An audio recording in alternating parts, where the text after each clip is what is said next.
Now at 5, new details in that brawl at a Little Caesars in Augusta. Why one lawyer's calling it an attack. Also had some coronavirus vaccines across the CSRA are about to go bad. How a shelf life extension might help. And Augusta's mayor calling for more transparency in city spending. Your news at 5 starts right now. Live from Television Park, this is WJBF News Channel 6 at 5. Good afternoon, everybody. I'm Brad Means. And I'm Jenny Montgomery. We do thank you for joining us. Coverage you can count on continues tonight with a stop to the split of the Augusta Judicial Circuit. Remember, that is the move that would give Columbia County its own court system. Well, Judge Gail Toussaint issued a temporary restraining order on it today. Toussaint got appointed to the case after local attorney Willie Saunders filed a lawsuit against the split. That was back in May. Burke County Attorney Barry Fleming made a motion that the judge recuse herself. She's being represented by an assistant attorney general in another legal matter over in Fulton County. That split was set to take effect July 1st, but a new hearing is going to have to be held now to consider Fleming's request. Coverage you can count on continues now with sentencing for the former office manager at an Augusta medical practice. Shirley Ann Taylor will serve 33 months in federal prison for wire fraud. Prosecutors say she embezzled more than $1 million over a 13-year period. Following her time in prison, she'll have 3 years of supervised release. Taylor also has to pay back the money she stole. A woman attacked at a local restaurant filed a lawsuit against the suspect. She is also suing the pizza place where it happened. News Channel 6's Renetta Dubose has the story. We saw the video a month ago. Emily Broadwater severely beaten and the woman accused, Brittany Kennedy, now in jail. Now a lawyer wants her and Little Caesars to have their day in court. We have sued them for gross negligence, which borders on almost intent. Quantum Restaurants LLC, which owns Little Caesars, is named in this civil complaint filed in a Richmond County court. The pizza giant located on Wrightsboro Road is being sued by Emily Broadwater, a mother attacked inside the store by another woman. Brittany Kennedy is in jail accused of aggravated assault, kidnapping, and criminal damage to property. The video shows them just standing there watching a violent, savage attack that was unprovoked by an innocent paying customer who was with her 2-year-old child. They allowed people to come in there and videotape it while it was going on. They allowed her to be dragged all across the restaurant, did nothing, didn't call 911. I was there taking care of some stuff, and then I turned around, 2 people decided to start fighting, and the girl, she's bleeding real bad. Someone inside the pizza place did call 911, but Neil says it was too little too late after the suspect beat up Broadwater and left.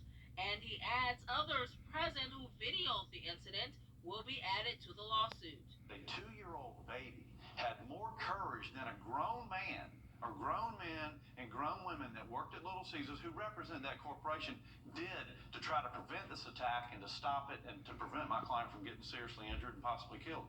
Neil says his client seeks compensation and punitive damages for the charges against Kennedy, adding cruelty and endangerment of Broadwater's daughter, Deani Jarman. They are demanding a jury trial. The lawsuit describes the suspect as heavyset and the victim as petite, and goes on to say Little Caesars allowed a masked assailant to come inside the business for no purpose.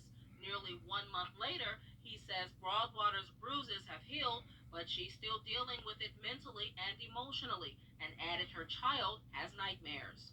Business owners do have a duty under Georgia law to provide a safe business. They have to use a reasonable and ordinary care to protect their patrons. Little Caesars has until July 4th to respond to the complaint. We will continue to follow the story. In Augusta, Renetta Dubose, WJBF News Channel 6. Augusta commissioners are moving. Jason Raven.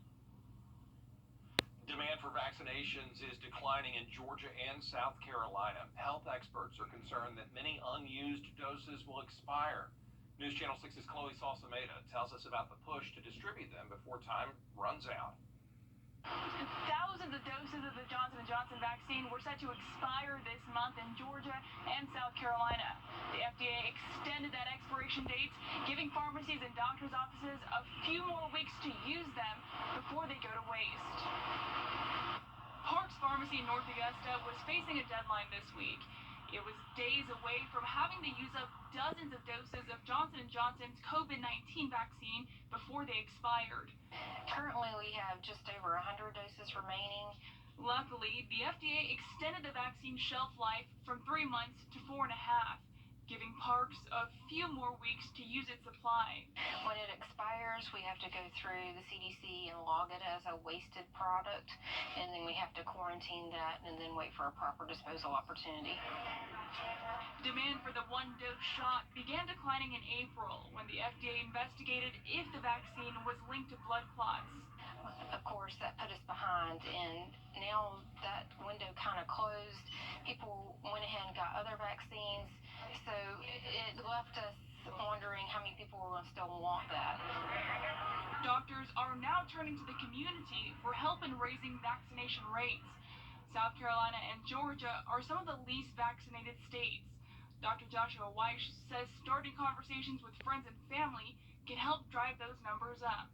This is a true Augusta community thing, and it's going to take everybody getting the education out, everybody participating in this effort to make it successful.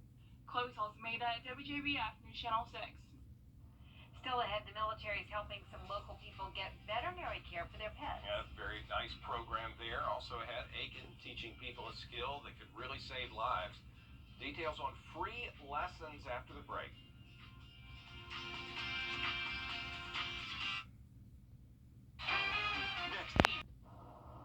Military reservists are offering no-cost veterinary. The Dunlun Report, weeknights at 7, 6 Central on News Nation. Log on to newsnationnow.com. Click on Channel Finder and enter your zip code to find your cable provider or streaming service that carries News Nation. Common sense news. For common sense people. News Nation. News Nation. News Nation. Military reservists are offering no-cost veterinary care in Warren County. Here's News Channel 6's Mary Calkins with the story. Only 2 days left in the Department of Defense's Innovative Readiness Training Program, which is providing medical and veterinary care in 4 rural Georgia counties. Now, there is no permanent vet clinic in Warren County, so this clinic is meeting a major need. So for some people, this has been the first time their animal has seen a veterinarian, or it's been a couple of years since they've seen a veterinarian. Because of the lack of pet care in the area, this county was chosen as one of the clinic sites. The vet clinic offers exams, general care, rabies vaccination, spays, and neuters, all at no cost. And the reservists tell me this is much more to them than just a job. I feel it a lot, like in your heart, you know, you get to help out. And then some of the reactions that we've gotten from some of the civilians around is a huge gratitude. Remember, there are only 2 days left in this clinic. It is first come, first served, and it is at no cost. In Warren County, Mary Calkins, WJBF News Channel 6. With summer ahead, a lot of people are taking to the water to beat the heat. Well, now the city of Aiken is stepping in to make sure swimmers stay safe. The city's Parks and Rec Department is teaming up with Aiken Personnel Services to offer free swimming lessons for all ages. The goal isn't just to create strong swimmers, but to raise awareness about the importance of teaching adults and children about how to prevent drowning. Aiken Personnel Services that reached out to us this year after a tragic accident at a local lake here in South Carolina, and that inspired him to want to give back to the local community to help others learn water safety and how to swim. Well, there were a limited number of spots. They're full now, and there is a waiting list. If you'd like to get put on it, look for this story on our website, WJBF.com. And speaking of beating the heat, Tim has